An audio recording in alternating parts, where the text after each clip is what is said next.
Hi everyone, this is Malika, author of How the Best Invest, and today I wanted to talk to you about how to stop worrying about inflation and QE, quantitative easing. These are some big scary terms being thrown around, and I want to propose a way for you to think about it so you feel less anxious. Where are we now? How did we get here? In 2008, we had a massive global financial crisis, and the central banks all over the world lowered interest rates so that asset prices would hold up, so that investors would just be forced to buy more things because they weren't getting, they couldn't save their money. So interest rates came down. This was like throwing sweeties to a child. Once you throw them one sweetie, you have to keep throwing them sweeties. The idea behind interest rates coming down was that they would eventually go back up, but they never did. 10 years later, we had a massive corporate tax cut in the US thanks to Donald Trump, and that kept the party going. More sweeties were thrown at investors. Then we come to 2020 when we hit the COVID crisis and the economy is just stalled. And so the central banks started printing trillions of dollars and euros to keep the economy stable. That's like adding bath water to a bathtub so that you can keep those little ships from sinking. Basically, a good book to understand all of this quantitative easing is called The Rise of the Carry Trade. This just came out, and I was very lucky to be on a call with the authors. I recommend it if you want to know how this is playing out. Basically, they talk about quantitative easing being like a big carry trade.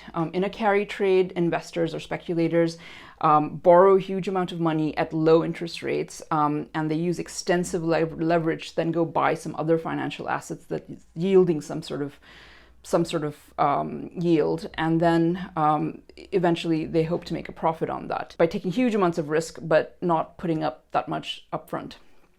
So central banks are basically printing money. That means they're borrowing from the future. They're doing it at very low interest rates, and then they're buying up all these financial assets that they're hoping will yield some sort of yield, and we all kind of get through this. So these are scary things, and you can think about them forever, but you really, as individual investors, we need solutions. So my solution is that you should buy shares in good companies that will last for a long time and have good earning power over that time. So buy and hold good quality companies. There's two reasons for that. The first reason is when you take $100 and you buy a share in a good company, you're basically outsourcing the decisions to the CEO of the company. The CEO has to decide on how they allocate capital, how they respond to COVID, whether they hire employees, how they deal with currencies, how they restore their supply chain. It's their job to navigate those waters, and you outsource worrying about quantitative easing and everything to them.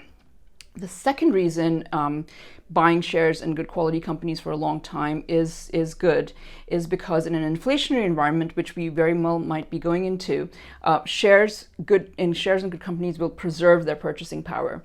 So if you take $100 today and you keep it under your mattress until 2030, if we have inflation, that $100 might be worth only $80 in 10 years' time.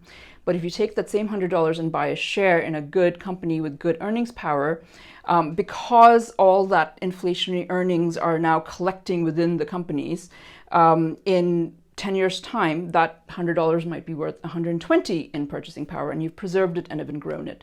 So that's it. Please respond and give me any suggestions or comments you have. Thanks very much.